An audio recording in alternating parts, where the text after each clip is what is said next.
Kia ora, bros and girls, welcome back to the channel. I hope you've enjoyed the completion guides and I hope you've enjoyed the videos of one-shotting the Chapter 2, Quest 1 and Quest 2 boss for Ultron's Assault. In this one, we're going to talk about how to one-shot this boss or for Quest 3. Now, he's one of the most annoying bosses you're going to meet in Variant if you're not prepared. And he's got Spry and Gas. This combination of nodes is very nasty. So every time he evades, he places a fatigue debuff on you, and then while under that fatigue debuff, 10% of your attack power is drained every second. But anytime you hit him, you take 25% of his attack as damage each time you land a hit. Here's where I talk, and the thing is, this guy has natural evade and a very high natural evade too, depending on the RNG.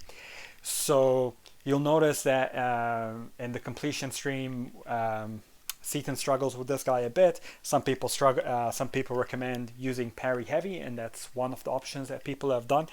But I've gotten one-shotting this guy down to a science. Okay. The trick is so there's a couple of things, because think of it this way. Before we talk into how to counteract him with Nebula, the first thing is that generally you're going to do a medium triple light medium combo, or a medium light light, or a medium 4 light. Problem is, if you somehow miss that second one, or the RNG comes where he evades that second one, the next two hits are 25% of damage, and all of a sudden you're down 50% of your life, and it's a very quick and easy way to die, right? And a lot of people face this boss once, they're not really prepared for him, they get absolutely hammered, spend a ton of units just trying to get past him, and then they swear they're never going to do Variant 2, Variant 1, Chapter 2 again.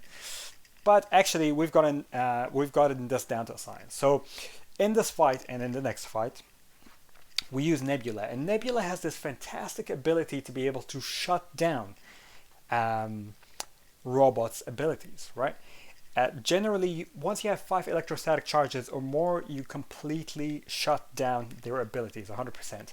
Now, I think this guy actually has a little bit enhanced ability accuracy or something, because I've noticed that you probably need around 6 to 7 electrostatic charges, because even with 5, I've seen him evade an attack from Nebula. So you spend the first probably few seconds of battle trying to just defend, not hitting into him, and trying to get those 5-6 electrostatic charges.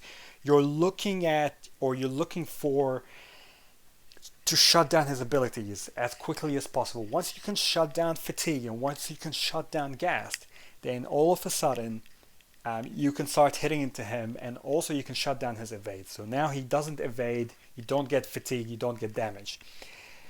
So once you're at that stage, you get into the next stage of trying to deal damage to this guy. So I know normally you've seen some gameplay probably with Nebula where you build 20 electrostatic charges, you parry, you throw your SP2, you double that, you do a lot of damage. You do not want to do that in this fight. In fact, once you've got those 5 or 6 electrostatic charges, you don't want to parry this guy at all. You want to play him as if he's basically stun immune. Now this guy, his animations are just like Vision. His SP1's like Vision, his SP2's like Vision. They're both pretty easy to evade.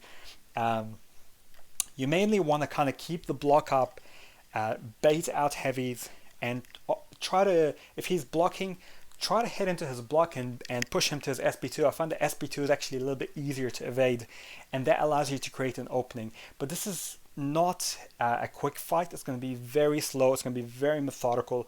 It's more of a marathon. It's even with a 6-star Nebula, this is like a 220 hit fight.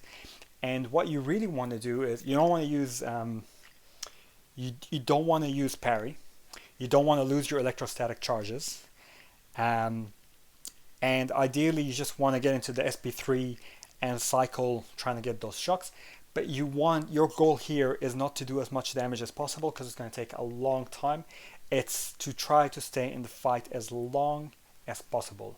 Don't get hit with the SP1s, don't get hit with the SP2s, don't try intercepting, be patient, don't rush the fight, just wait for your openings, don't even focus about his health bar or anything, just focus on evading the SP1, the SP2 and doing damage, and over time he'll fall, because he can't evade you, he can't put those fatigue debuffs on you, and even though it's a long time, you are able to one-shot this guy without having to spend any units, without having to spend revives. If you have boosts, I highly recommend using boosts on this guy. If you do run suicides, you know, that might be another option to boost your damage output against this guy. Because I'm not running suicides, I am probably boosted up to the hilt here, and it's still a 220 combo fight. Saying that though, it is possible to one-shot this guy. So hopefully this helped you out. If it did, you know, like, subscribe, and follow, and stay tuned, because I'm going to show you how you're able to one-shot every single boss in Variant 1, Chapter 3, Quest 1, Quest 2, Quest 3. Some of the real annoying bosses. I'm even going to show you how to be able to one-shot Hulk very, very easily. So let's stay tuned, and we'll see you then. Ka kite anō, bros and girls.